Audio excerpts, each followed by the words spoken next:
Hola, buenas noches, bienvenidos a mi canal de Historia Contemporánea. Con ustedes, Manuel Fernández.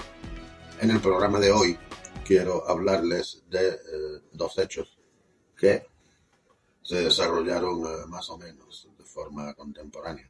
Uno es la Guerra Civil Rusa, que empezó justo después de la Revolución de Octubre de 1917 y se prolongó hasta 1922. Y el otro es la Guerra de Marruecos, que se desarrolló desde los primeros años del siglo XX hasta 1927 y cuyo objetivo era someter la zona de Marruecos que había sido designada como protectorado español a la autoridad efectiva de España. Bueno, y que tienen que ver la guerra civil rusa y la guerra de Marruecos entre sí. De eso vamos a hablar a continuación. La guerra civil rusa se enfrentaban los bolcheviques que habían protagonizado la Revolución de Octubre de 1917 contra los partidarios del zar, partidarios del antiguo régimen. A los bolcheviques se les llamaba rojos y a los zaristas blancos. La guerra civil rusa pues fue larga y compleja, pero en concreto nos interesa su última fase. En 1920 el mando de los ejércitos blancos fue asumido por el general Piotr Wrangel. Wrangel era de una familia en parte de origen alemán y en parte de origen sueco, que llevaba muchos siglos, al igual que otras familias del mismo origen, asentada en lo que hoy son las repúblicas de Estonia y Letonia.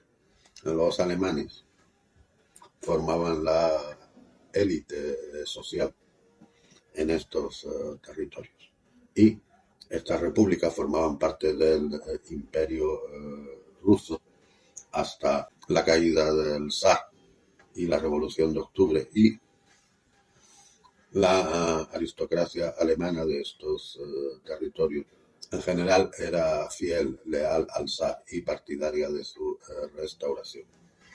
Wrangel tuvo un historial destacado en la Primera Guerra Mundial y en la primera etapa de la Guerra Civil, y fue nombrado general en jefe en la primavera de 1920.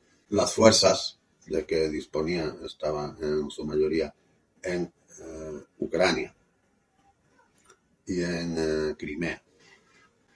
Y no solo tenían que enfrentarse a los rojos, es decir, a los bolcheviques, sino a un poderoso movimiento anarquista que había en Ucrania, encabezado por Néstor Makhno, y a quien llamaban el Ejército Negro. Wrangel era un general muy respetado y muy querido por sus tropas, capaz de imponer el orden y la disciplina. Y los blancos tenían puestas muchas esperanzas en él. Pero las cosas no le fueron bien. Los rojos, además de a los blancos, tenían que enfrentarse en aquella época a los polacos. Estaban en guerra con los polacos, pero en la primavera de 1920 firmaron un armisticio con Polonia y les quedaron muchas fuerzas disponibles que concentrar en el sur contra Wrangel. Además de esto, también forjaron una alianza con el Ejército Negro, con los anarquistas de Néstor Makhno. Y Wrangel se encontró con fuerzas que eran por lo menos 4 veces superiores a la suya. él comprendió que a la larga no tenía nada que hacer y empezó a hacer preparativos para evacuar sus fuerzas.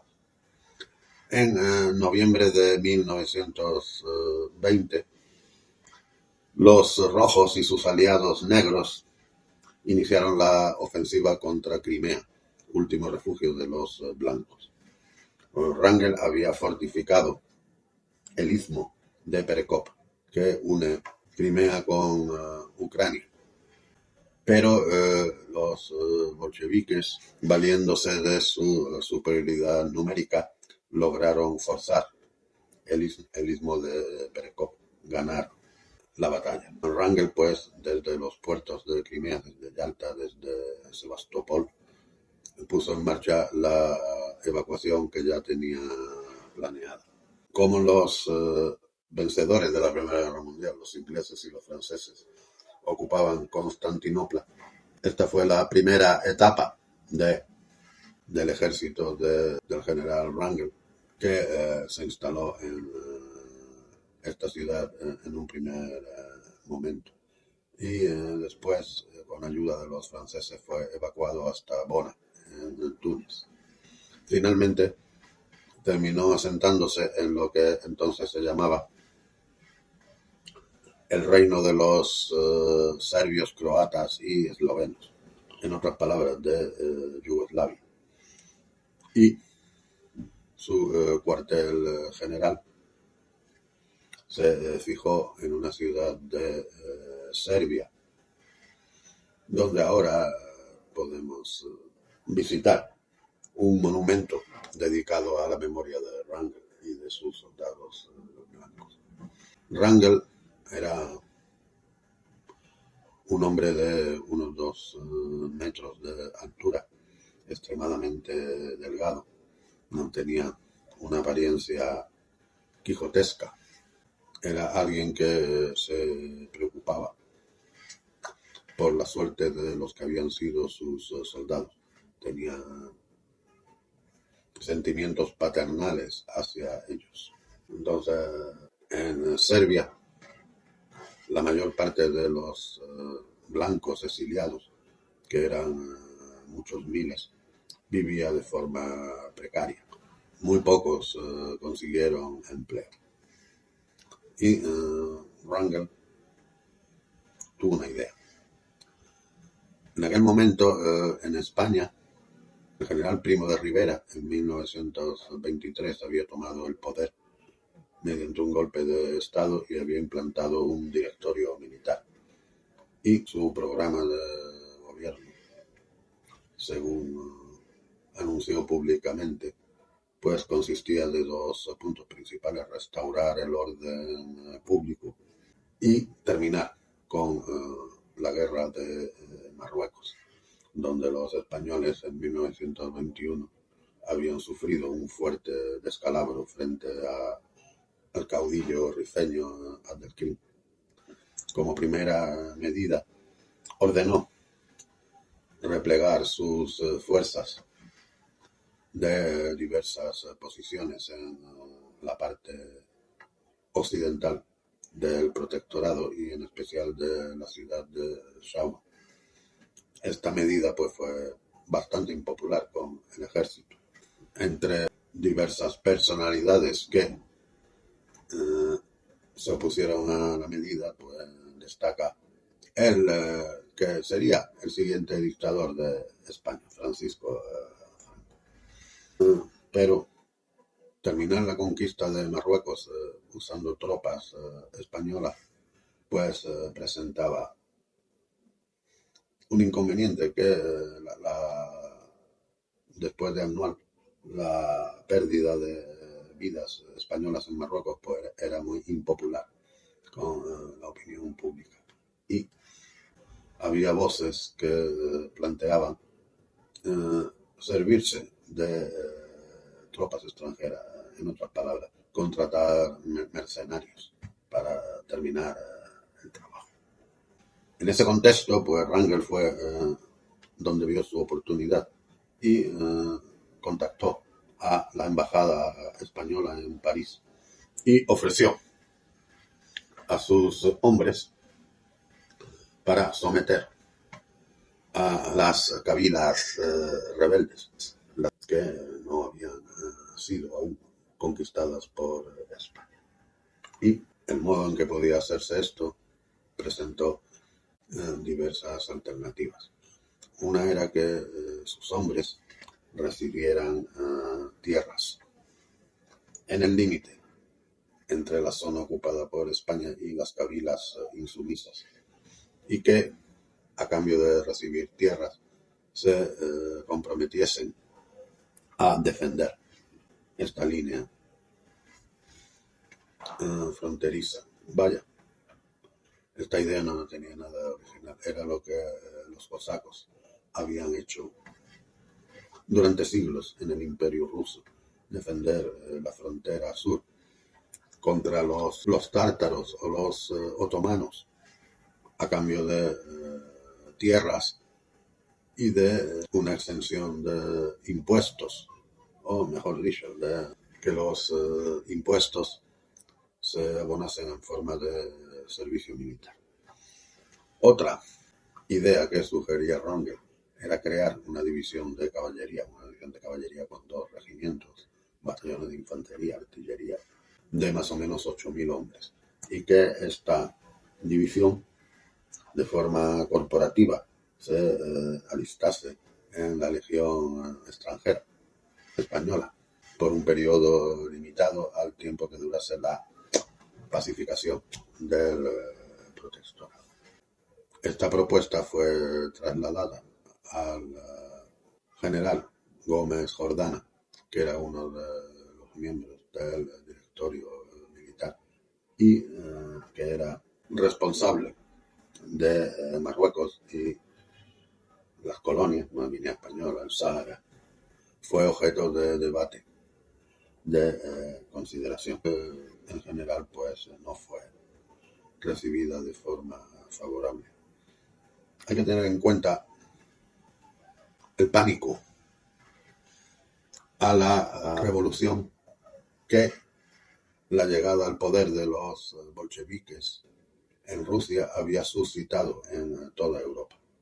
Este pánico, en buena parte, explica el ascenso de Mussolini en Italia y de Primo de Rivera en España.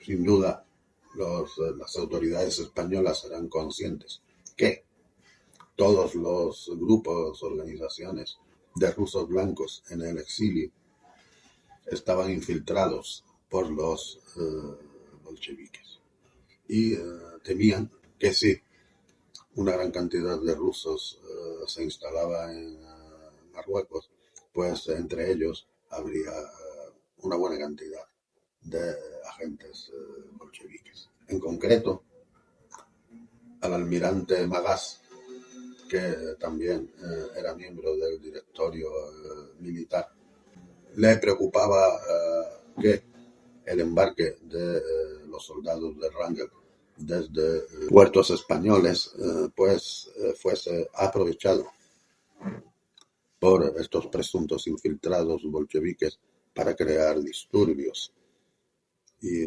problemas como los que ocurrieron en el año 1907 en Barcelona, cuya causa fue precisamente el embarque de soldados de reemplazo hacia Marruecos y que se saldó con trágicas consecuencias.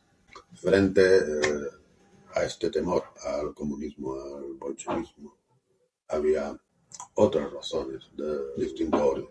Los españoles estaban colonizando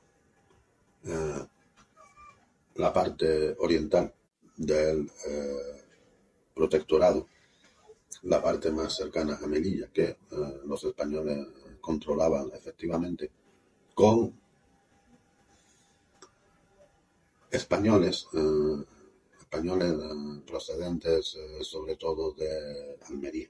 Y no se sabía muy bien cómo encajar a los cosacos en este esquema, en este modelo de colonización, o qué problemas futuros podía generar la presencia de una división entera de 8.000 hombres con mandos hasta el grado más alto, rusos. Finalmente el gobierno español decidió declinar la oferta del general Rangel. Por lo demás, la solución al problema de Marruecos pues la proporcionó el mismo Abdelkrim, quien en 1925 invadió zonas del protectorado francés. Y entonces esto a su vez dio lugar a un acuerdo franco-español en el que los dos países colaboraron para destruir la República del Rif. Los franceses atacaron desde el sur y los españoles desembarcaron en la bahía de Alhucemas en el año 1925 y Abdelkrim pues optó por rendirse a los franceses y en 1927 la resistencia rifeña fue definitivamente suprimida. Y en cuanto a Rangel,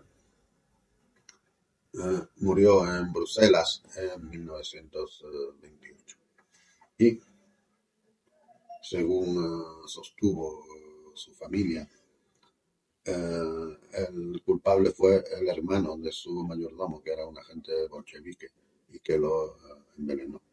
Pero también hay otra teoría que tiene mucha credibilidad, que dice que es que la salud de Rangel pues había sido quebrantada por las circunstancias de la guerra civil, el exilio, las luchas políticas dentro del Partido Blanco y la triste situación en la que se encontraban los que habían sido sus hombres y los muchos civiles que los habían seguido en su exilio. Y bueno, ¿cuál habría sido el efecto del traslado del ejército del general Rangel a Marruecos? Pues, sobre esto solo se puede especular. Muchas gracias por su atención. Si les ha gustado este vídeo, les ruego que le den al botón me gusta, lo compartan o se suscriban a mi canal o las tres cosas a la vez. Muchas gracias y hasta la próxima.